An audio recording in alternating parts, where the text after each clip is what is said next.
We are a group of three composed of Jay Ruiz, Mary Ruffcorn, and Keith Safon. We decided to study Huntington's disease because some of our group members know someone who is affected by the disorder, and we all wanted to learn a bit more about the disease's origins, its effects, and any other possible solutions.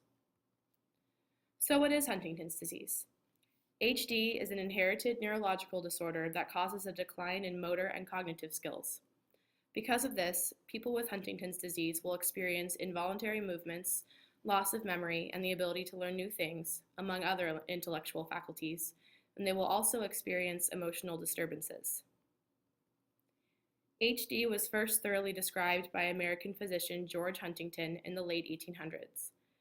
Huntington studied patients that exhibited a number of similar psychological disorders.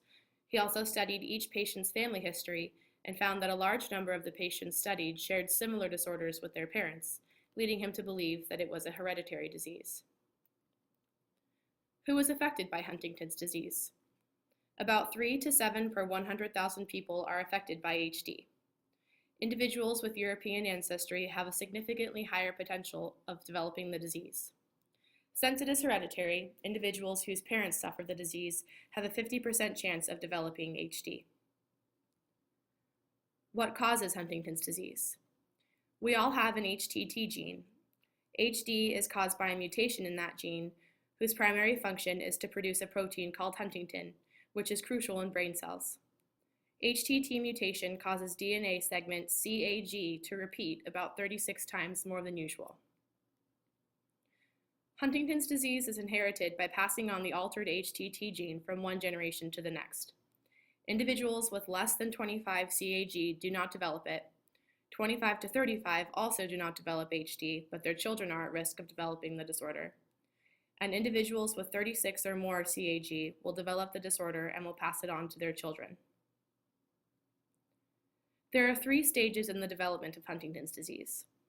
In the early stages of Huntington's disease, individuals will experience changes in mood, mild involuntary movements, and mild cognitive issues like short-term memory loss. At this stage, individuals are able to live out normal lives, but might require some additional assistance. During the middle stage, individuals will experience greater cognitive and intellectual handicaps that will prevent them from working, driving, and performing simple activities like walking and eating. Due to the severe changes in motor and cognitive skills, individuals also experience behavioral issues that are often manifested in the form of aggression and depression.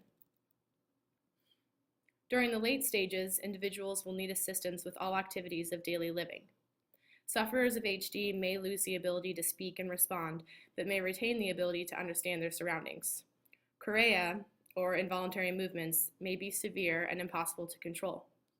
At this point, it is recommended that individuals enter a facility that can provide care 24/7.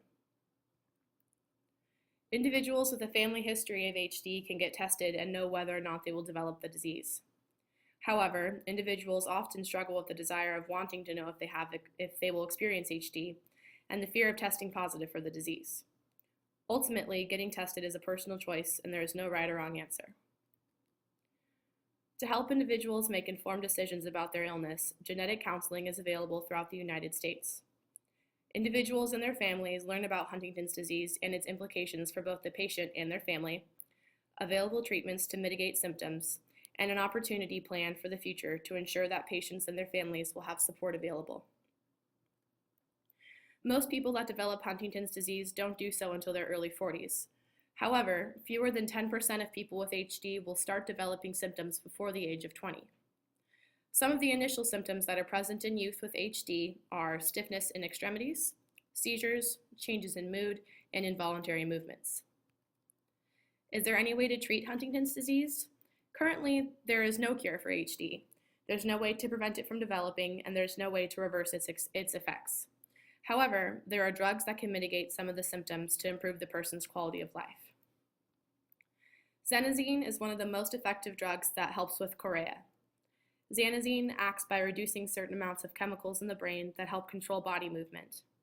Again, the drug only mitigates the symptoms. It will not cure or eliminate chorea. The drug can cause side effects that vary from depression to akathisia. Research Match is a free nonprofit organization that connects patients and researchers.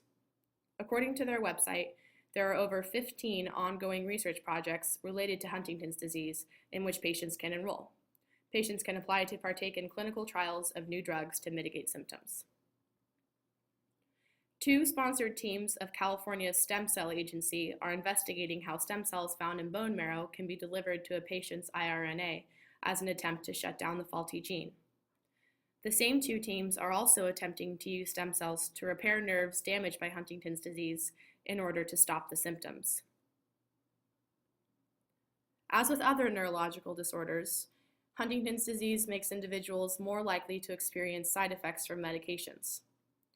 Symptomatic treatment from HD can be divided into drugs to treat the movement disorder and drugs to treat psychiatric and behavioral problems. Experimental therapies for HD are currently being tested in animal models and human trials. Speech, language, and occupational therapies can help with communication and daily life. Regular exercise is also very important. Active individuals tend to feel much better both mentally and physically than those who do not exercise. A study by the Howard Florey Institute using mice found that physical activity did not postpone all the motor symptoms delayed by environmental enrichment, suggesting that sensory, mental, and physical stimulation are beneficial to those with Huntington's disease.